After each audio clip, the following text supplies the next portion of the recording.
Estamos en vivo en Perú Contable TV, en esta oportunidad un programa más de la polémica tributaria, retomando nuestro programa de los días miércoles, en esta oportunidad estrenando nuevo horario también, las 8 de la noche, bueno, algunos minutos más, seguramente por el partido que se está transmitiendo en vivo también, pero bueno, estamos aquí para poder compartir con ustedes los temas que en buena cuenta ya hemos publicado, ¿no?, en nuestro fanpage y que esperemos sean de su agrado, sobre todo en esta oportunidad. Ya estamos a puertas de que vence el plazo para presentar la declaración jurada. Prácticamente hemos estado ya al día de hoy con el RUC que termina en el dígito 7.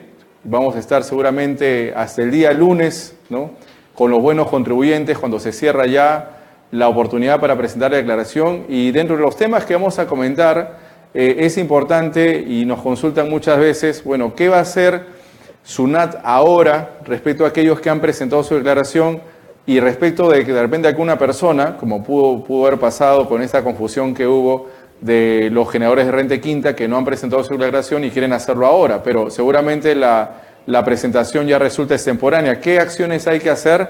¿Qué es lo que se viene en planes de fiscalización? Y sobre todo, ¿cuáles van a ser los mecanismos que va a utilizar SUNAT para efectuar este control de aquellos que han presentado su declaración y aquellos que no lo han hecho? Bueno, siempre es importante para nosotros compartir con ustedes no solamente la experiencia a nivel de casuística, sino también a nivel normativa.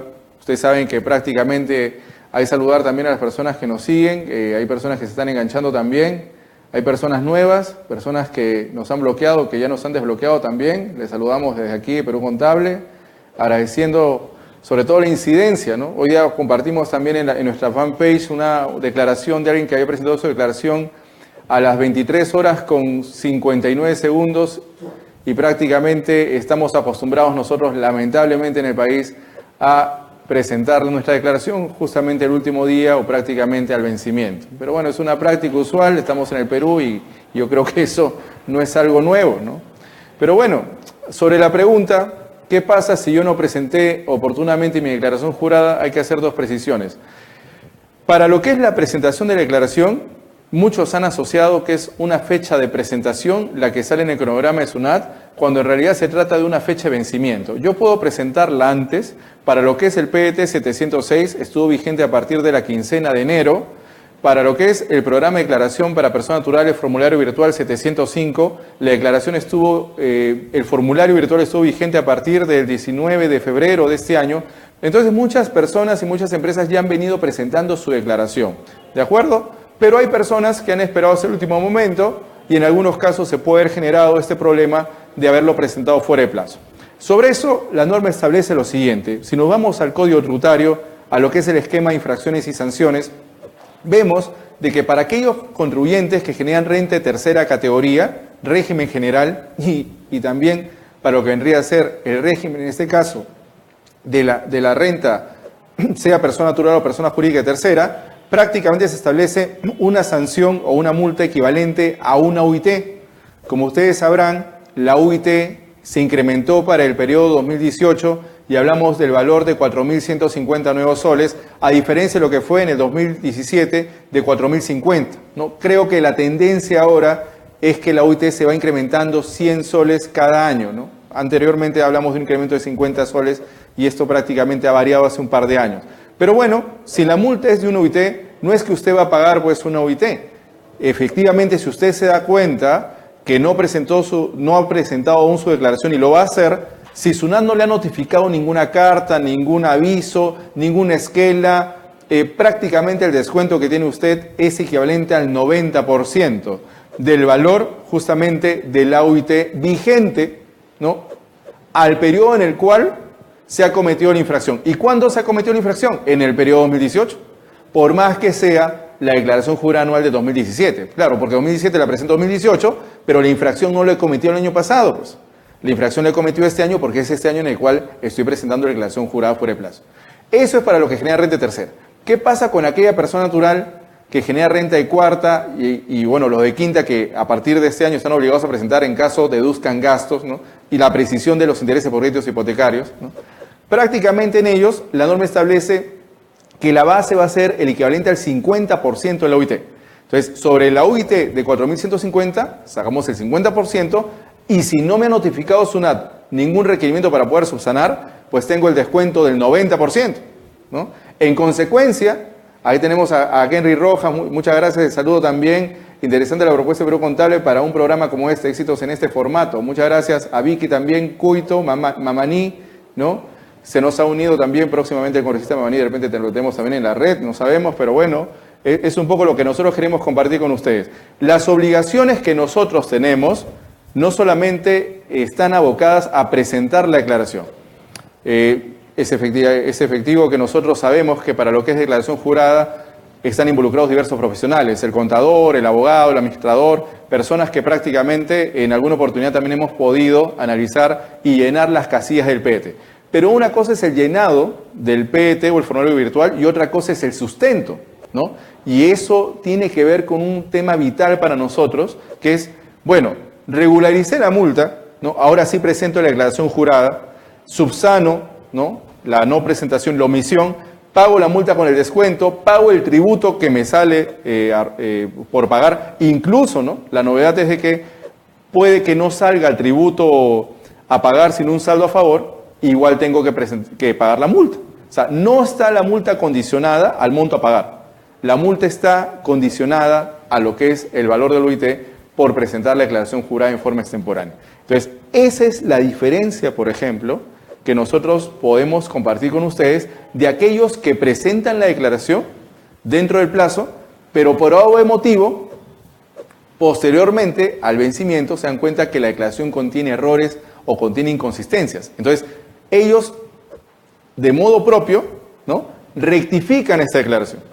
Entonces, si yo rectifico mi declaración, ya entro a otro tipo infractor.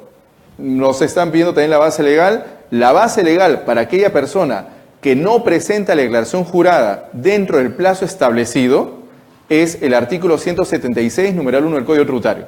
Pero es una infracción que abarca dos supuestos, es decir, aquellos que no presentan y aquellos que prácticamente han presentado pero fuera de plazo.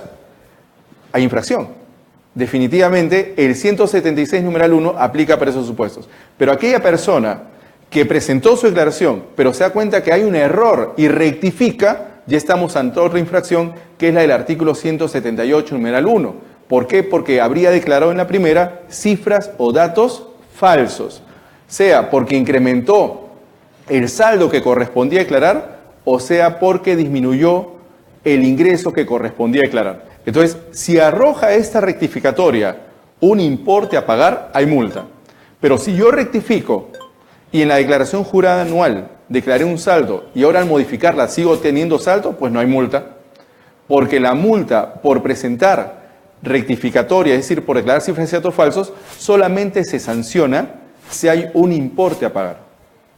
A diferencia de aquella que no presenta declaración o presenta fuera de plazo, en la cual sin importar si hay saldo o monto a pagar, igual se va a sancionar porque el indicativo no es el tributo omitido, sino el indicativo es la OIT. Entonces, ahí tenemos la diferencia entre aquellos que no presentan o presentan extemporáneamente y aquellos que sí presentaron, pero que rectifican como consecuencia de que advirtieron un error en la declaración y por eso la modifican, por eso la rectifican. Entonces, sobre esto nosotros hemos comentado muchas veces que la mayoría de rectificatorias que las personas presentan se da como consecuencia de que la declaración jurada la presentan pues el último día, ¿no? Y claro, si nosotros somos conscientes del formato y básicamente las implicancias del programa de declaración, los que presentan siempre antes, ¿quiénes son? Si hablamos de personas que generan renta tercera, hablamos de empresas que tienen saldo a favor. ¿Y por qué presentan antes ellos? Bueno, lo que pasa es que como tienen saldo a favor, pueden aplicarlo contra los pagos a cuenta que vencen los próximos meses. Si yo presento mi declaración jurada en marzo, sé que puedo aplicar ese saldo a favor de renta contra el pago a cuenta de marzo que vence en abril. Si la presento en el mes de febrero, puedo aplicarlo contra el pago a cuenta de febrero que vence en marzo. Entonces, ¿me conviene o no presentar la declaración jurada oportunamente? En el caso que tenga saldo a favor, sí. Pero en el caso de aquellos, ahí saludos también a Carlos Díaz, siempre nos sigue por las redes sociales, ¿no? A Elvita Inga, también ha reaparecido Elvita, no la habíamos del primer programa, muy bien. Y bueno, en buena cuenta lo que nosotros decimos es, la mayoría de sanciones o infracciones por presentar una rectificatoria por cifras y datos falsos, sea como consecuencia de que el contribuyente, teniendo la oportunidad de modificar su declaración antes del vencimiento, lo hace después del vencimiento, entonces ya tiene la multa. Si yo modifico mi declaración antes que venza 1, 2, 3 o 4 veces, nunca voy a tener multa, porque son declaraciones sustitutorias y la última que vale es la última presentada. Entonces, eso es un poco lo que hay que aclarar a la gente. Ahora, sobre el tema de quinta, me parece interesante hacer una precisión. Una cosa es presentar la declaración y otra cosa es obtener la devolución automática que prácticamente, según la ley que fue publicada hace poco más de, bueno, va a ser un mes, ¿no? SUNAT va a devolver en forma automática cuando se ha generado un saldo a favor por renta de cuarta o renta de quinta categoría.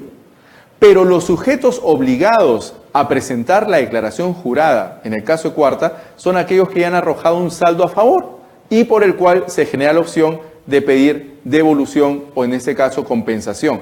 Al igual, si tienen un importe a pagar, la obligación de presentar la declaración jurada. Pero para el de quinta, yo creo que ese es algo que se ha desinformado en los medios y creo que ha habido mucha especulación sobre el tema, pues prácticamente declaran aquellos que solamente tienen gastos por intereses de créditos hipotecarios, pero no aquellos que tienen gastos, por ejemplo, por servicios que le han prestado el médico, el odontólogo, el veterinario. Aquí hace la previsión que el veterinario atiende a la mascota, no a la persona. A veces uno puede confundir, ¿no? El personal trading, el traductor, el ingeniero, el arquitecto y claro, la norma, como comentamos en el programa anterior, estableció una discriminación de que no se permite deducir gastos por recibos por honorarios del contador ni del administrador, algo que nosotros consideramos que debería corregir la norma porque estaría afectando contra el principio de igualdad, ¿no? Pero al margen de eso, ¿no? Si yo soy una persona que genera renta quinta y no tengo intereses o gastos por interés de crédito hipotecario, pues no tengo la obligación de presentar la declaración jurada. Porque tengo otros gastos, claro, puedo tener gastos de arrendamiento de bienes, muebles e inmuebles, puedo tener gastos vinculados con lo que vendría a ser servicio de profesionales, ¿no? Pero si no tengo gasto de intereses por crédito hipotecario, no tengo la obligación de presentar la declaración jurada. Y eso no es impedimento a que SUNAT, si en caso tenga un saldo a favor, proceda a efectuar la devolución automática de ese saldo a favor que se ha generado en el 2017. Ahora, ¿esto por qué se ha generado? Porque SUNAT también modificó 2 veces los sujetos obligados a presentar la declaración jurada de quinta, ¿no? Inclusive a pocos días que se inicie el plazo para que venza la obligación de presentar la declaración jurada. Algo que nosotros dijimos que prácticamente era un desorden por parte del fisco, porque no puede darse el caso que teniendo los sujetos obligados a presentar, paralelamente se modifiquen y genere mucha incertidumbre en las personas, sobre todo los de quinta, que nunca antes habían presentado declaración jurada y que recién a partir de este año se presentó. Entonces uno dice, bueno, si el sistema busca ser más flexible, ¿no? En buena cuenta atender a las necesidades de los contribuyentes, puede hacerles más fácil el sistema. Pero el de quinta, hasta el día de hoy, inclusive hay personas que nos preguntan y dicen, doctor, ¿tengo que presentar mi declaración jurada o no? ¿No? Porque he escuchado que otros tratadistas, colegas han dicho que todos los de quinta tienen que presentar declaración jurada si tienen gastos. Yo he dicho que no, porque la norma establece solamente los intereses por crédito hipotecario y en caso se genere el saldo, pues la obligación de presentar. Ahora, también nos han preguntado, ¿no? ¿Qué pasa si yo presenté mi declaración de quinta, ¿no? Arrojé un saldo a favor y en este formulario virtual 1649, en el cual prácticamente le pido a SUNAT que me devuelva? Porque claro, yo tengo un saldo a favor y SUNAT me puede devolver o puedo ir a pedir compensación. Bueno, recordar que aquellos que han presentado solicitud de devolución por el formulario 1649, SUNAT tiene el plazo para poder atender, ¿no? Ahí nos están mandando corazones también, saludos a los fans, ¿no? SUNAT tiene el plazo para atender esa solicitud de 45 días hábiles, ¿no? Ahora, ¿cuánto en promedio son 45 días hábiles? Hablamos prácticamente de 2 meses, ¿no? Pero para la devolución automática se dice que inicia desde el 1 de abril y SUNAT tiene 30 días hábiles para proceder, ¿no? A la devolución automática. Entonces, vemos que se han mezclado, ¿no? Se han mezclado 2 procedimientos de devolución. Uno que es la devolución a pedido de parte y otra es la devolución automática. Pero en el caso de la devolución automática, la norma establece claramente así hay obligación de presentar declaración o no hay obligación de presentar declaración. Entonces, no va a haber ningún problema de que si yo no estoy obligado a presentar declaración jurada, vea de acá a 30 días que SUNAT me deposite en mi cuenta bancaria ese saldo a favor que se ha generado. Entonces, y eso es lo que justamente muchas personas no entienden. Porque claro, ¿y cómo SUNAT me va a devolver si no sabe cuál es mi cuenta bancaria? Lo que pasa es que el empleador en el PLAME tiene que registrar el número de cuenta bancaria de sus trabajadores para que automáticamente SUNAT proceda a efectuar esa devolución automática. Y es más, esa obligación se ha generado ¿desde cuándo? No se generó desde ayer, se ha generado desde el 6 de enero de este año. ¿Y por qué recién se habla del tema? Porque nosotros estamos acostumbrados a hacer todo hasta el último día. Por eso la gente piensa que esta obligación de comunicar en el PLAME la cuenta bancaria del trabajador para que proceda a la devolución automática se ha generado recién como consecuencia del vencimiento o el cronograma de vencimiento para presentar la declaración jurada. Algo que no es cierto, porque ya estaba vigente el 6 de enero y muchos empleadores han comunicado y eso va a facilitar, ¿no?, el hecho que SUNAT deposita automáticamente en la cuenta de estas personas, ¿no?, los montos que han generado como saldo a favor, diferente a los intereses por créditos hipotecarios.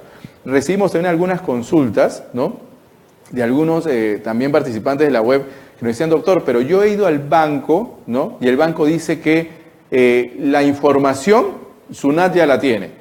Porque cuando he entrado a la plataforma virtual para ver mis gastos, sale como si fuera intereses por crédito hipotecario, no de primera vivienda, sino de segunda vivienda, ¿no? Y esa información no está consolidada en la plataforma virtual.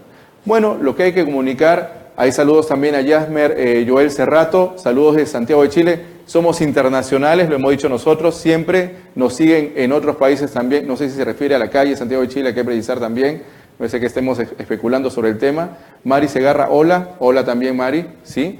Pero nosotros lo que decimos es, las obligaciones están en presentar la declaración, hacerlo en el plazo establecido, pero también tener en cuenta que si en la plataforma virtual, saludos a Washington también desde Cusco, vamos muy pronto en Cusco también, ¿qué sucede? Si no está ingresada en el formulario virtual, pues uno tiene que ingresarlo manualmente, ¿no? ¿Por qué? Porque si yo no lo ingreso manualmente, estoy reconociendo que ese gasto no me corresponde. Y muchas veces, sobre todo, si no me equivoco, la semana pasada, SUNAT mandó un comunicado en el cual nuevamente nos pedía disculpas, ¿no? No sé si era por un tema de Semana Santa, pero nos decía que la plataforma virtual se estaba actualizando y ya estaban ingresando los datos de los créditos hipotecarios. Pero cuando uno entraba a la plataforma, ya el formulario virtual 705, se da con la sorpresa que están los montos de los intereses, pero no salía como monto deducible. Entonces, uno tenía que ingresarlo manualmente. Nosotros, yo he tenido la oportunidad de llenar algunas declaraciones de algunos clientes y prácticamente hemos tenido que ingresarlo manualmente, ¿no? Y estamos a la espera. Saludos a Bonnie también, que se nos ha unido. Bonnie, saludos de acá. Perú Contar es tu casa. Ojalá regreses pronto. Para nosotros es importante, ¿no?, tener en cuenta que si no está ingresado por parte de SUNAT, lo ingresamos manualmente y esperamos, ¿no?, esperamos que SUNAT, cuando nos devuelva, ¿no?, nos pueda requerir, señor, quiero saber por qué está ingresado estos intereses, si el banco ha informado que no le corresponde los intereses por primera vivienda. Yo tendría que mostrarle a SUNAT que esos intereses por crédito hipotecario fueron para primera vivienda y no es de una segunda vivienda y no es tampoco de un predio, en este caso, un predio rústico, sino que es un predio urbano. Y lo puedo acreditar, porque ¿quién es la persona que tiene las minutas de compraventa del inmueble? ¿Quién es la persona que tiene la información de registros públicos que no ha sido consolidada por SUNAT en la plataforma virtual? Pues es el contribuyente. Entonces, hay mucho temor también de las personas de decir, bueno, pero si yo pido devolución, me expongo a que SUNAT me fiscalice. Y claro, esa es la consecuencia de que uno genere un saldo a favor. Porque uno podría decir, bueno, ya nos han detallado las consecuencias de que no presente declaración jurada. Ya nos han declarado las consecuencias de que el que declara se equivoca, corrige el error, presenta la rectificatoria. Ahora queremos saber qué pasa con aquellas personas que han declarado, qué va a hacer SUNAT respecto a ellas, ¿no? Una cosa, ya cumplí con mi declaración, ¿qué viene después? Bueno, lo que viene después es que paralelamente a esta devolución automática o esta solicitud de devolución que se ha generado si hay un saldo a favor, pues puede ser pasible la persona de un procedimiento de fiscalización tributaria. Porque claro, una cosa es presentar un documento en el cual yo consolido lo contable, lo paso al formulario virtual, y otra cosa es verificar si efectivamente el servicio se ha realizado, si están las adendas, si está en la bancarización, si está en la constancia de tracciones, si está en el sustento del gasto, comprobante de pago. ¿Y eso en qué momento se da? Cuando la empresa o la persona es fiscalizada. Por eso la fiscalización prácticamente es un mecanismo, es un procedimiento regulado en el código que permite comprobar si lo que se ha declarado realmente es correcto, porque hay una presunción de veracidad de que lo que se está declarando es cierto, pero ese control tiene que darse a posteriori para saber si finalmente la persona ha declarado correctamente. Por eso nosotros sabemos que el temor de muchas empresas es la fiscalización. Por eso cuando tiene un saldo a favor una empresa, pongamos un ejemplo, de 30.000 o 50.000 soles, se le dan dos opciones. Empresa, ¿usted quiere que ese monto a su favor se compense contra los pagos a cuenta o quiere que se le devuelva? La empresa, casi el 90% marca compensación. Porque si marca compensación, ese saldo se va a aplicar contra los pagos mensuales que hace y no necesita ser fiscalizada, porque se da en forma automática. Pero si pide devolución, se expone la empresa a que si pido devolución de 30.000, la empresa tiene en la cabeza la lógica es, si pido devolución de 30.000, seguramente SUNAT me va a encontrar deuda por 100.000. Entonces, me sale caro pedir devolución porque me expongo una fiscalización y claro, saludos también ahí a la gente de Andahuaylas y Pucallpa que nos sigue, como que hay cierto temor de las empresas a este procedimiento de fiscalización. Pero lo que nosotros hemos recomendado aquí en Perú Contable con todo el staff, la familia Perú Contable, y a través de las charlas, capacitaciones, publicaciones en la revista, en los foros, inclusive acá en el programa de la polémica tributaria, es que, bueno, en la fiscalización al que mejor le va a ir es el que más documentos probatorios tenga. Porque claro, yo tengo el contrato, tengo el voucher, tengo la bancarización, tengo todos los elementos de prueba que demuestran que la operación se realizó y que haré en SUNAT verificar uno a uno estos documentos y comprobar si lo que es declarado o no está debidamente sustentado. Pero consideramos importante, ¿no?, hacer esta precisión porque es en esta temporada y no antes que se dan estas preguntas. ¿Y por qué se dan estas preguntas ahora? Porque justamente estamos en la semana de los vencimientos. Y porque estamos en semana de vencimiento, la persona está presentando recién su declaración y está preocupada, está desesperada y no sabe qué hacer. Y para eso estamos nosotros, para hacerle la precisión de que en caso, incluso, ¿no?, doctor, tengo un importe a pagar, pero no tengo plata, ¿no? ¿Qué le parece si mejor no declaro? Ahí tenemos ya, no sé si está corriendo los 20 o... Ah, no, sí, sí, muy bien. Entonces tenemos 20 minutos más, creo, no sé. Pero, ¿así? Ya para... Lo que pasa es lo siguiente. Yo he presentado mi declaración, pero no tengo plata. Bueno, hay mecanismos. O sea, no necesariamente el fisco, somos 30 y tantos millones de peruanos, el fisco debe darse cuenta que esta persona declaró, automáticamente le hizo una cobranza coactiva, le embargo la cuenta y la persona entra en choque y desesperación porque las noticias no son alentadoras. Lo vamos a comentar en unos minutos también. Ayer, en 4 periódicos de circulación masiva, ha salido que SUNAT ha detectado a por lo menos 2.000 personas que alquilan casas de playa y que no han efectuado el pago del impuesto a la renta de primera categoría, y los negocios que ha verificado en el Boulevard de Asia y otras playas, digamos, cercanas, arroja que no han emitido comprobante de pago sobre las ventas en restaurantes, grifos y otros negocios. Entonces, la persona se alarma y dice, bueno, pero entonces SUNAT me va a fiscalizar, me va a cobrar. Pero lo cierto es que si yo no tengo liquidez, por lo menos presento mi declaración jurada dentro del plazo. Porque con eso que estoy evitando la multa por no presentar oportunamente la declaración, y lo único que me quedaría es el monto a pagar, que lo puedo fraccionar, lo puedo pagar, o incluso, saludos ahí a la gente de Puno también que nos sigue, ya nos sigan a nivel nacional, yo no sé qué vamos a hacer. Vamos a tener que salir del Perú porque nos saludan de todas las regiones. Pero bueno, saludos también a la gente que nos sigue de Cusco. Gracias por brindar conocimiento, saludos de Cusco. Muy bien, Azuta Gutiérrez. ¿Qué es lo que sucede? No necesariamente se va a iniciar una cobranza coactiva automática, ¿no? Inclusive tuvimos el caso de una empresa que nos dijo, doctor, ¿qué pasa si yo tengo un monto a pagar? Ya, como soy principal contribuyente, SUNAT se ha detectado, ha dicho, mira, no has pagado, ya te va a llegar un orden de pago. Bueno, que llegue el orden de pago, ¿no? Que el orden de pago, la reclamo, ya la coactivo pide una queja ante el Tribunal Fiscal, o sea, hago una telaraña de procesos, ¿no? Hago una telaraña de procesos para que cuando tenga liquidez pueda fraccionar la deuda. Fracciono la deuda y los intereses de fraccionamiento los mando como un gasto deducible. Es más, tengo una deducción de gasto, un crédito a mi favor. Es decir, lo que la persona necesita saber no es lo que está solamente en la norma, lo que puede obtener en cualquier centro de servicios de atención al contribuyente, que muchos dicen que no solamente es orientación, sino que es desorientación, sino saber cuáles son las estrategias que tiene para evitar embargos en exceso, para evitar cobranzas coactivas mal iniciadas y sobre todo para tener la oportunidad, ¿no?, de pagar de acuerdo a lo que buenamente, como dicen muchos, ¿no?, pueda ir cancelando. Lamentablemente nosotros sabemos que el formal o el costo de la formalidad es muy alto, ¿no? Conversamos la clase pasada y decíamos, bueno, pero ¿Por qué es tan alto? Porque el formal está expuesto a cobranzas coactivas, a embargo en cuenta de tracciones, a demora en los procesos de devolución, mientras que el informal prácticamente no está expuesto y SUNAT ataca más al formal que al informal. Pero al margen de eso, creo que lo importante es generar cultura tributaria y decirles a ustedes cuáles son las obligaciones que tienen, sobre todo para presentar. Saludos ahí también desde la Nueva Cajamarca en Rioja, nos siguen también. Muy bien, ahí nos hacen un dedo, también hacemos un dedo así. Muy bien, saludos de la gente de Chepén, muy pronto por allá. A Norma, Karina, saludos, muy buenas noches.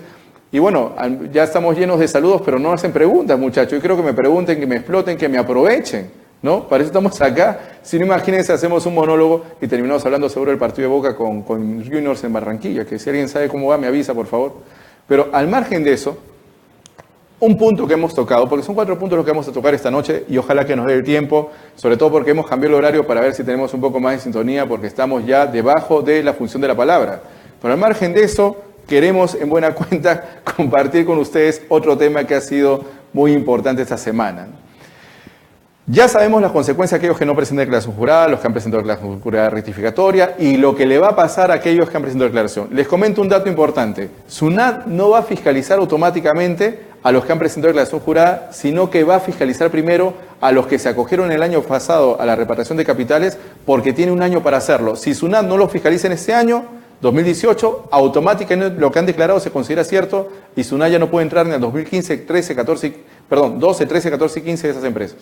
Así que primero se va a centrar en ellas y como lo ha dicho SUNAT hace poco, se va a centrar en aquellos que prácticamente han tenido omisiones respecto al alquiler de casa de playa.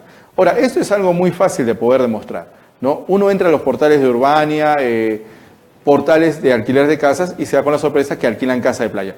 Pero si yo no presento, y ese es lo que hay que comentar con ustedes, si yo no presento la declaración o si no pago el impuesto, ¿no?, de la renta de primera categoría, ¿no?, ¿qué consecuencia tengo? Saludos a la gente de Huaraz, vamos a estar en exclusiva, si no me equivoco, el 15 de mayo estamos allá en Huaraz, sí, vamos a estar en Huaraz también. Saludos de Ica, vamos a estar en Ica también muy pronto, estuvimos en Ica hace una semana, si no me equivoco, ¿no? Vamos a regresar también a Ica, Huaraz.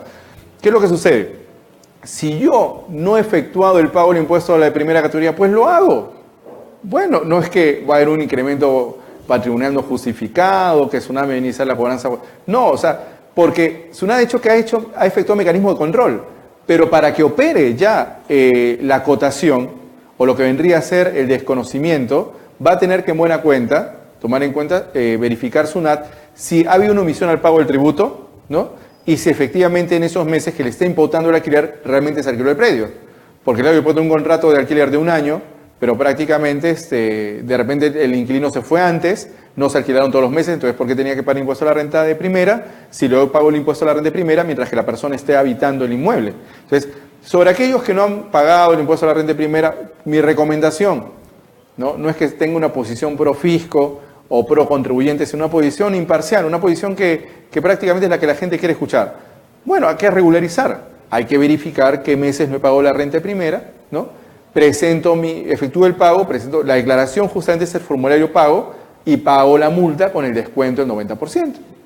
Del 90% del 50% de la OIT. Y regularizo.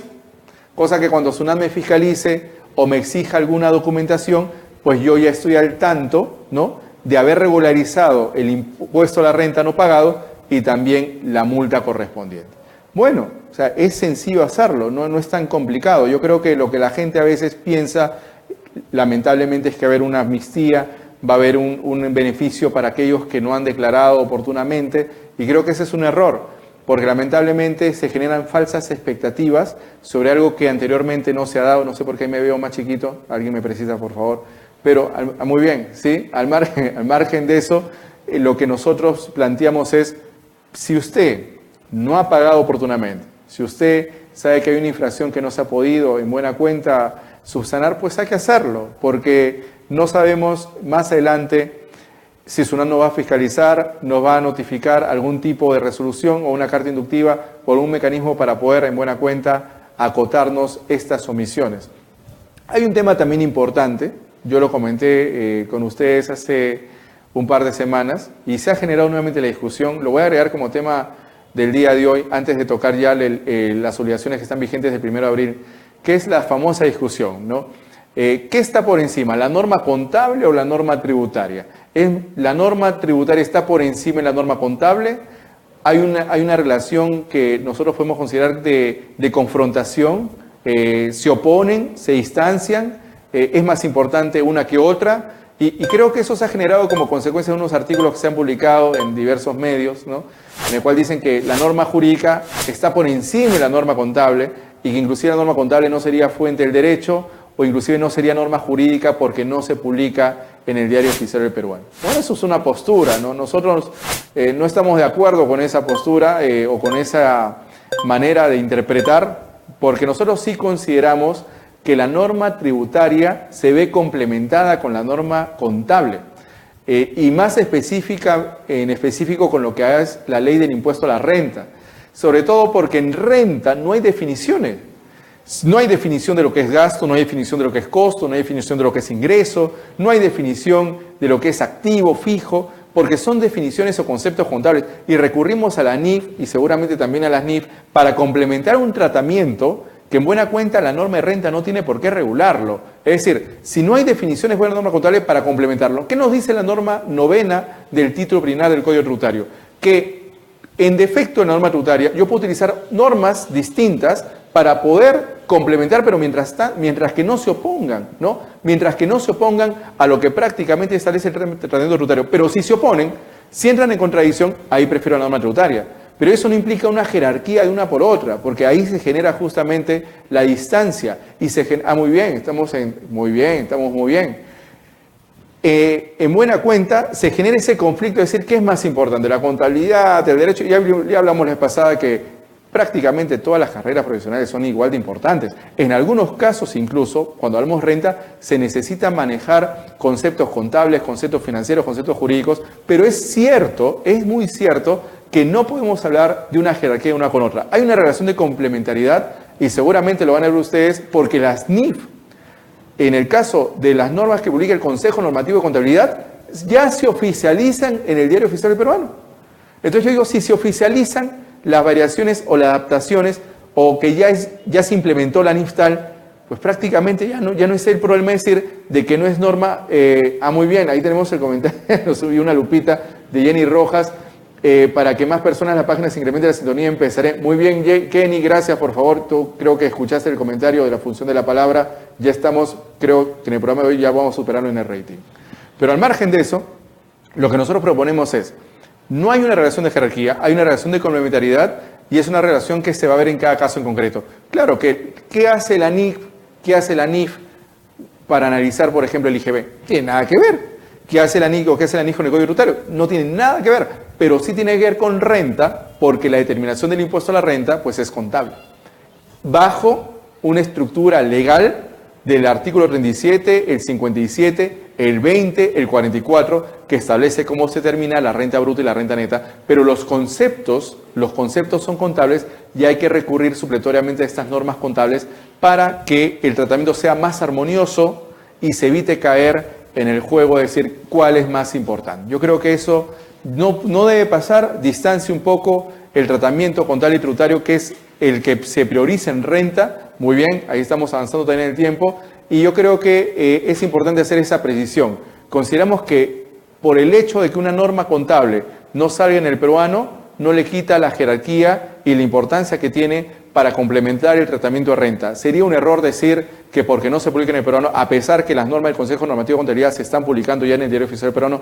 adicionalmente en el portal del MEF, están complementando el tratamiento de renta. Sería prácticamente irresponsable decir de que porque no se publica en el peruano, o si es que no se publicara, dejara de ser una norma que genere una jerarquía similar o mayor que la norma tributaria. Nosotros sí consideramos que esa relación tiene que respetarse y tiene que analizarse en cada caso en concreto, sobre todo si es aplicable o no tal NIC o tal NIF, para establecer o determinar correctamente el impuesto a la renta, ¿no? Ese es un tema que dejamos pendiente la semana pasada, pero ahora queríamos tocarlo. Si alguno tiene algún comentario, alguna opinión, pues estamos acá para poder debatir, generar polémica en el tema. Y otro tema que ha generado expectativa, yo leía Gestión el día de ayer, lo leí el día de hoy también, sobre esta probable, ¿no? Probable eliminación de la exoneración del IGB en la Amazonía, ¿no? Algo que me llamó mucho la atención porque en la realidad, inclusive ayer, si no me equivoco, el día 2, ¿no? El 2 de abril, SUNAT, el Día del Abogado, y saludar también a todos los abogados por su día, en este caso, Día del Abogado el 2 de abril. ¿Qué es lo que ha pasado? SUNAT publicó un informe en la página web, el 028-2018, en el cual ratifica que las exoneraciones tributarias en la Amazonía están vigentes, en el caso del IGB, y que no se ha establecido una diferenciación en la norma por zona o área geográfica, ¿no? Paralelamente, el 3 y hoy 4 sale diciendo, en este caso el Premier y también lo que ha señalado Tuesta, que se van a reducir las exoneraciones porque prácticamente no han beneficiado a la región y han generado incluso situaciones de fraude, de ilusión y otros más. Bueno, siempre hemos dicho nosotros acá en Perú Contable que una cosa es la evasión y otra cosa es la ilusión, ¿no? Al igual que la economía de opción. Pero al margen de eso, la intención siempre fue beneficiar a un sector que prácticamente podía generar un mayor comercio al margen de estar ubicado en una zona alejada y no centralista como lo que es Lima. Pero es muy cierto también lo que han dicho algunos colegas, de que se han aprovechado de este beneficio, no se ha beneficiado a la región, por eso San Martín renunció justamente a la exoneración del IGB en la Amazonía y están evaluando la posibilidad de racionalizar este beneficio o posiblemente eliminarlo, ¿no? Nosotros sí consideramos que hablar de una eliminación de exoneraciones tendría que analizarse el impacto financiero en la zona y cómo también se va a poder establecer otros mecanismos de reactivación de la economía distintos a la eliminación de las exoneraciones. Es decir, se van a dar programas de inversión, qué es lo que el Estado piensa hacer, es necesario hacerlo ahora. Hablamos de eliminación de exoneraciones también a las universidades o centros o institutos educativos. Es decir, ¿cuál es el esquema? Nosotros sabemos también que muchas veces las exoneraciones se dieron por una razón objetiva, ¿no? Romper con ese principio o esa diferenciación o discriminación y hacer o dar un tratamiento diferenciado, como dice mucho, ¿no? Tratamiento igual entre iguales y desigual entre desiguales. Pero si eso en la práctica no se puede generar, ¿no? Nosotros creemos que es algo que debería evaluarse, pero hablar de una eliminación a corto plazo de esos beneficios de selva me parece que no sería la medida más conveniente, porque hay otros mecanismos que permiten obtener recursos y no necesariamente a través de la exoneración que algunas empresas, muchas empresas formales en la zona Amazonía lo vienen utilizando, sobre todo para abaratar sus costos y tributar básicamente de acuerdo a la correcta determinación de sus ingresos, sobre todo en lo que es renta, en el caso del IGB. Pero bueno, es una propuesta que se ha dado, aún no hay nada cierto o concreto, ¿no? Simplemente se ha dicho que se va a evaluar racionalizar, se va a conformar una comisión del Congreso para hacerlo. Esperemos que se tome en cuenta también el nivel o el porcentaje de empresas que sí están invirtiendo o que prácticamente se consume en la Amazonía el beneficio para en cierta forma ponderar, ¿no? Esa medida. Y como les recordaba, en el informe que ha publicado SUNAT recientemente, el informe 028-2018, que está publicado en la página web desde el 2 de abril, SUNAT ha ratificado que las exoneraciones tributarias del IGB en Amazonía se encuentran vigentes y que no se ha establecido ninguna diferenciación en función al área o zona geográfica, ¿no? Inclusive habla un poco el informe del crédito especial, ¿no? Del IGB y el crédito fiscal especial y también de por decirlo así, la exoneración del IGB en el caso también de las importaciones de bienes, ¿no? Entonces son algunos cambios que seguramente lo vamos a escuchar porque ya que se instaló el nuevo gabinete, hay muchas propuestas que están pendientes por parte del MES, por ejemplo, la reglamentación de la norma antilusiva, la norma 16, se habla también de un mayor control a nivel de fiscalizaciones tributarias y bueno, veremos si esto se concreta o no en la realidad o si estamos hablando de medidas que no han tomado en cuenta el impacto económico que va a generar eliminar o racionalizar una exoneración que en muchos casos ha funcionado correctamente en la zona de Amazonía. Otro punto que me parece importante comentar con ustedes, ya que estamos dentro del tiempo, es lo siguiente. A partir del 1 de abril se han generado o han entrado en vigencia diversas disposiciones en materia tributaria y sobre todo algunas acciones que hay que hacer, ¿no? Por ejemplo, se ha actualizado el formulario virtual, ¿no?, de la planilla electrónica. Hay una versión 3.4 que tienen que actualizar, recuerden muchachos, desde el 1 de abril, así que hay que darle actualización porque es obligatorio.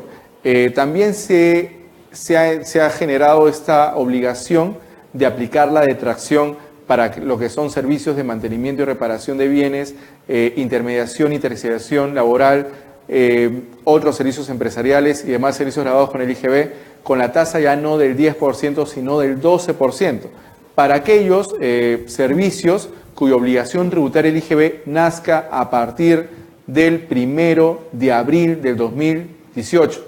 Y cuando hablamos nosotros de obligación tributaria, para lo que es el IGB hay que recordar que hay dos momentos. Agradecer también a Socosani que nos apoya el día de hoy. Muchas gracias. Ahí tenemos nuestro chicha de jora, muy bien, se agradece. Estamos acá esperando también sus comentarios. No sé por qué están muy tímidos el día de hoy. Bueno, si nadie comenta, yo renuncio. Lo digo abiertamente al programa. Por favor, me paro como Hidran. Yo no soy ni su empleado ni su vasallo y me retiro del programa. ¿Sí? No es una broma. Imagínense. Lo que nosotros decimos es, detracciones, el incremento de 10 al 12%, innecesario para nosotros porque justamente el motivo por el cual bajó el porcentaje de las detracciones fue porque SUNAT había detectado un cumplimiento adecuado de estos sectores, de estos servicios, ¿no? Perdón. Y prácticamente está vigente la tasa del 12%. Hemos regresado al pasado, ¿no? Con lo cual no podemos decir que todo tiempo pasado fue mejor, sino que en este caso, lamentablemente, innecesario el cambio. Para lo que es el aceite de pescado y los bienes que prácticamente se renunció a la exoneración del IGB, también, ¿no?, la tasa del 10% vigente a partir del 1 de abril de este año, ¿no? Así que tener mucho cuidado con el porcentaje de tracción que se utilice, porque si yo utilizo un porcentaje de tracción menor al que correspondía, ¿quién va a tener problema? El adquirente para deducir su crédito fiscal. Por eso no le va a decir, no utilizaste la tasa de tracción que correspondía, por lo tanto, el crédito fiscal está condicionado a efectuar la detracción sobre el porcentaje del 12, te desconozco el crédito fiscal, ¿no? Para aquellos que traigan de menos también, ¿no? Porque, ¿qué sucede? En efecto, tienen el crédito fiscal y si he traído de más, el problema lo va a tener el proveedor cuando pida liberación de fondo de detracciones, porque le van a decir, oiga, usted le detrajeron de más cuando el porcentaje era menor, entonces le devuelvo menos. O sea, que tener mucho cuidado con esos cambios que están vigentes, como les repetía, al inicio del 1 de abril de este año. Y un cambio que llamó la atención, ya hemos comentado la versión de la planilla electrónica, la 3.4, que la pueden descargar desde el 1 de abril en la página web de SUNAT.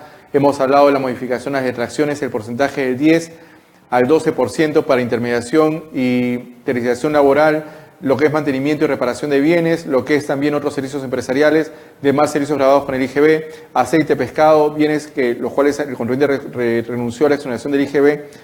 Pero hay un tema adicional. A partir del 1 de abril, y es un poco lo que comentamos al inicio, a partir del 1 de abril ya se genera la obligación de SUNAT de efectuar la devolución automática por saldo a favor de renta del trabajo de generadores de renta de cuarta y quinta categoría, ¿no? Al margen que se haya generado la obligación de presentar o no la declaración jurada. O sea, eso es un tema independiente, ¿no? O sea, SUNAT tiene 30 días hábiles para proceder a efectuar la devolución automática del saldo a favor por renta de trabajo, ¿no? Ahora muchos dicen, pero ¿y esto cómo va a operar si yo ya presenté el formulario virtual el 1649? Bueno, si presenté el 1649, el plazo que tengo que esperar es de 45 días hábiles. Yo les comenté, lo decimos siempre en señal abierta, la experiencia que nosotros tenemos. Nosotros, bueno, en el caso de mi persona, presenté mi declaración jurada de impuesto a la renta el mismo día que salió el formulario virtual. El 19 de febrero, el formulario virtual 705, presenté mi declaración y desde ahí ya se están computando el plazo que tiene SUNAT para devolverme. Es más, ya está en el día veintitantos, pero aún sale como pendiente de atención. ¿Por qué? Porque aún no ha vencido el plazo, pasan los 45 días hábiles, yo sé que tengo la opción de acogerme un silencio negativo o seguir esperando hasta que se acabe la botella de aceite o irme en queja ante la Defensoría del Contribuyente para que nombre una persona que coordine los temas con SUNAT y el pronunciamiento sea más expeditivo. Pero al margen de eso, si yo presenté el formulario virtual 1649, pues no voy a esperar que SUNAT me vuelva de oficio, ¿no? Porque se estarían cruzando dos procedimientos. Pero recordar que esa obligación de proceder a la devolución automática a partir del 1 de abril solamente va a ser para el periodo 2017 y 2018, es decir, las declaraciones que se presentan 2018 y 2019, Porque para el periodo 2019-2020 en adelante, lo que va a pasar es que el plazo para que SUNAT proceda a la evolución automática no se va a computar desde el 1 de abril, sino se va a computar desde el 1 de febrero de cada año, ¿no? Entonces, esto para muchos generaba un alivio, ¿no? Oye, pero qué bacán, ¿no? O sea, ahora ya no tengo la obligación de presentar el formulario virtual de evolución, sino que automáticamente SUNAT me va a devolver. Pero, claro, o sea, lo va a hacer, pero también es cierto que tiene 30 días hábiles para hacerlo. La norma no ha establecido alguna consecuencia en caso SUNAT no proceda con la evolución automática en 30 días hábiles, ¿no? Entonces, yo lo que recomiendo es que en muchos casos seguramente me van a decir, ¿qué hacer ante esos casos? Bueno, acudir a Defensoría del Contribuyente, pasar los 30 días hábiles y decir, mira, ¿sabes qué? Han vencido los 30 días hábiles que tenía SUNAT para devolverme de forma automática. Dime tú si puedo o puedes coordinar con SUNAT esa evolución, o si mejor presento una solicitud de evolución a pedido de parte en la cual le pido a SUNAT que me devuelva el monto que se ha generado como saldo a favor, ¿no? Entonces, son mecanismos que nosotros tenemos para poder utilizar y poder demandar que así como el Estado, a través de la administración, me cobra coactivamente a partir del día siguiente que le debo, pues también cumpla con respetar los 30 días hábiles que tiene para proceder a la evolución automática en el caso de rentas del trabajo por saldo a favor. Esa es una invocación que hacemos nosotros, o sea, que prácticamente SUNAT tome en cuenta que debe ser equitativa, tanto para el que debe como cuando SUNAT debe devolver ese saldo que se ha generado además a favor de los contribuyentes. Entonces, son algunos cambios que en buena cuenta ya entraron en vigencia a partir del 1 de abril de este año y que muchas empresas, entiendo yo, que ya están implementando, sobre todo porque nos hacían muchas preguntas vinculadas con el tema de las detracciones, ¿no?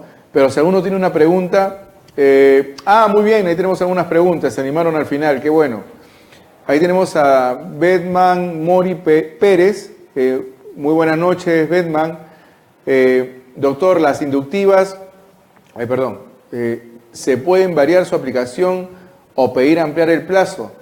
Bueno, en realidad recuerda, mi estimado Bedman, ahí tenemos también el Full Day en Tributación Internacional, muy bien. Prácticamente son cartas informativas en muchos casos, ¿no? Entonces, no es que se pueda pedir la aplicación o ampliar el plazo, sino que son referentes que tiene SUNAT respecto de montos que uno debe. Por ejemplo, te comento, Bedman, que el año pasado SUNAT pues inició una campaña masiva de notificación de cartas inductivas por presunto incremento patrimonial para muchos contribuyentes, ¿no? Algo que muchos nosotros también cuestionamos porque prácticamente son montos que han sido arrojados por el ITF y que las empresas pueden demostrar en contrario que no necesariamente corresponden a rentas grabadas o que tengan que tributar. Inclusive recomendamos nosotros desde el portal que no se acojan al régimen. Y creo que por ahí va tu pregunta, Bedman, porque el régimen de repatriación o declaración de inversión de rentas no declaradas tuvo una vigencia hasta el 29 de diciembre. Y SUNAT incluso hasta el 28 de diciembre seguía notificando vía clave sol estas cartas para que los contribuyentes después se acojan, ¿no? Pero el susto, ¿cuál era? Que te acumulaban deuda 2012, 13, 14, 15, la sumatoria te daba en algunos clientes que nos ha llegado 200.000, 500.000 o 1 millón, y te decía sobre una tasa del 30 pagas la tasa del 10%. ¡Qué ventajoso! Pero ventajoso para aquel que debe, pero el que no debe, ¿por qué se va a coger? Entonces, simplemente hacerte la predicción, Bedman, que sobre las cartas inductivas no se puede pedir que se varíe su aplicación, ni mucho menos que se envíe el plazo. Tómalo como una carta informativa. Te notifican una carta inductiva en la cual tú no estás de acuerdo. Mándale también una carta a SUNAT diciendo no estoy de acuerdo con tu carta informativa con fecha tal, por este motivo, y no te debo la cantidad que me estás poniendo en esta carta inductiva que prácticamente me genera a mí más bien preocupación de un monto que seguramente tú consideras que debe tributar y lamentablemente SUNAT está considerando como una renta no declarada o una renta prácticamente que ha debido regularizarse.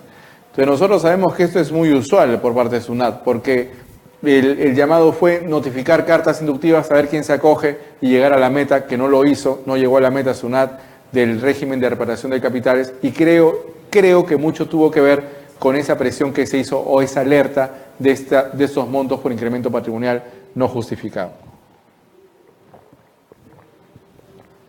Ahí tenemos de repente alguna pregunta más sobre el reintegro tributario. Creo no se dio resultado por el fin que fue creado. Muy cierto, César Vaca. Por supuesto, César, efectivamente solo se hizo unos cuantos. Claro, Te doy la razón, César. Te saludo desde acá, de Perú Contable, la Casa del Contador.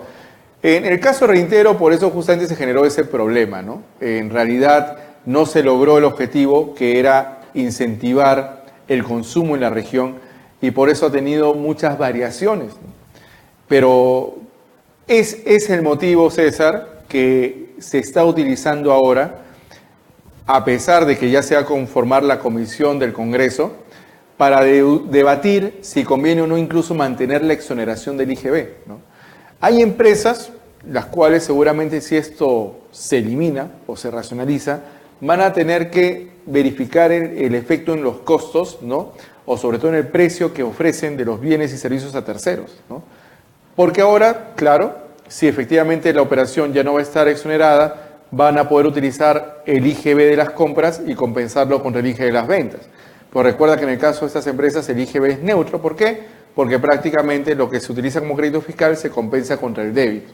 Entonces nosotros sí consideramos que habría que evaluar la necesidad de hacerlo ahora, o tal vez ver cómo va funcionando el régimen de las exoneraciones del IGB, porque claro, la exoneración mayormente tiene una finalidad de equiparar una situación de la Amazonía distinta a comparación, por ejemplo, de lo que es Lima u otras regiones, en las cuales seguramente el crecimiento es mayor o los incentivos son mayores, pero a nivel, creo yo, de región o de Amazonía, al margen que San Martín renunció a la exoneración, habría que analizar cómo va operando en las empresas y si es necesario hacerlo ahora o se puede dilatar un poco más. Yo en lo particular considero que la exoneración del IGB debería mantenerse, al margen que hayan empresas que sean sindicadas por hacer fraude, por simular operaciones o que toda la rentabilidad la pasan a Lima, ¿no? No se da en todos los casos, ¿no? Hay que ver cada caso concreto, hay que ver si esos indicadores son tan ciertos, porque claro, SUNAT lo detecta a nivel de fiscalizaciones, pero es muy cierto también que a nivel de fiscalizaciones SUNAT no ha pedido la documentación que respalda correctamente la aplicación de esta exoneración, o incluso en el caso de empresas que han hecho prorrata porque venden en la región y fuera de la región, SUNAT simplemente les ha desconocido porque dice que de acuerdo a las características de los bienes, ellos pueden identificar si va a operaciones grabadas y no grabadas. Entonces, hay algo que debería analizarse, como te comentaba César y comentaba a todos, me parece que es un tema que debería evaluarse más al detalle, porque racionalizar o eliminar creo que no es un mensaje positivo para generar recaudación, ¿no? Inclusive, muchos van a esperar que el Estado haga programas de inversión en la zona para recuperar esa eliminación de la exoneración que funcionaba más bien como un incentivo, ¿no? Entonces, eso respecto a lo que es la exoneración en la Amazonía, veremos qué es lo que pasa. Seguramente vamos a escuchar el debate de los congresistas en el sentido que sea pertinente o no combatir estas situaciones que SUNAT ha generalizado, ¿no? SUNAT entiende que evasión es todo, ilusión, economía de opción, y prácticamente hay que precisarle al fisco que una cosa es evadir, otra cosa es ilusión y otra cosa es la economía de opción. O sea, son consecuencias completamente distintas y creo que lo que sí debería combatirse es la evasión, pero ir a los sectores informales y no agobiar de formalidades al que ya es formal. Creo que eso es lo que genera un desincentivo y más bien genera ese cuestionamiento justamente de las empresas, es decir, ¿por qué a los pequeños sí y a los grandes le das todas las oportunidades, todos los beneficios, no le cobras la deuda? Y eso es lo que lamentablemente se está generando, porque vemos nosotros, a diferencia de otros años, sí que la persona natural está interesada, por ejemplo, en declarar, en pagar y enterarse si corresponde la aplicación de su saldo a favor, cómo funcionan las 3 UITs, porque tal vez hay una mayor cultura tributaria de comparación del año pasado, pero eso no garantiza necesariamente que la recaudación se va a incrementar. Por eso SUNAT ha salido a decir que va a fiscalizar pues a todos, ¿no? Uno de ellos son los que alquilan casa de playa, que se habla de 2.000 que no emiten, que no han efectuado el pago del impuesto y que seguramente SUNAT a través de las acciones de control va a tratar de verificar algún tipo de inconsistencias, de omisión, sobre todo para que pueda en buena cuenta regularizarse el pago del tributo, ¿no? Y bueno, ya estamos llegando, así como empezamos, como dijo Héctor Lavoe, todo tiene su final. Pero en este caso nosotros nos vamos a reencontrar el próximo miércoles. A ver, vamos a analizar qué temas polémicos encontramos en la semana para poder compartirlo con ustedes. Recordarles que la finalidad de este programa es generar polémica, debatir sobre temas que seguramente se tienen diversos puntos de análisis, como fue en su momento lo de las 3 UITs, ahora el tema de la declaración jurada de quinta, lo que va a pasar con las exoneraciones en la Amazonía y también la difusión que podemos hacer nosotros de estas normas tributarias para que ustedes puedan determinar correctamente su impuesto a la renta y evitar inconsistencias o contingencias tributarias, sobre todo si no presentan su declaración o si presentan su declaración o la modifican mediante una rectificatoria, ¿no? Las consecuencias del incumplimiento, las multas, sanciones y sobre todo tener en cuenta las reglas claras para que una vez que suceda la afiliación estar preparados con la documentación sustentatoria respectiva y tener en cuenta también los cambios que se están suscitando y sobre todo en esos días con el nuevo gabinete que se habla justamente bastante del tema tributario, como es usual, ¿no? Cada vez que hay un cambio de gabinete o cambio de gobierno, el tema que salta primero es el tributario, después como que la gente se va olvidando y lo dejan a segundo plano y muchas medidas que se prometen al final quedan en el aire, si no imagínense lo que pasó con la rebaja de la tasa del IGB, que sigue siendo la misma a pesar que se anunció la reducción en 1%, ¿no? Así que bueno, muchachos, agradecer a todas las personas. He visto bastante saludos de provincias. Nos saludaron también de Santiago de Chile, así que ya Perú Contable es internacional. No sé, si el fisco nos va a seguir, nos va a tener que seguir a los países que vayamos también. Así que vamos a saludar también a la Administración Tributaria, a nuestros amigos de SUNAT que también están pendientes del programa.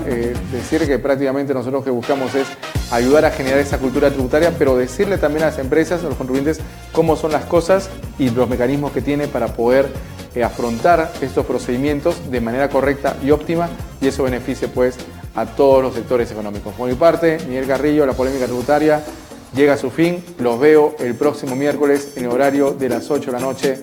A nombre de Perú Contable, la Casa del Contador, agradecerle a la sintonía.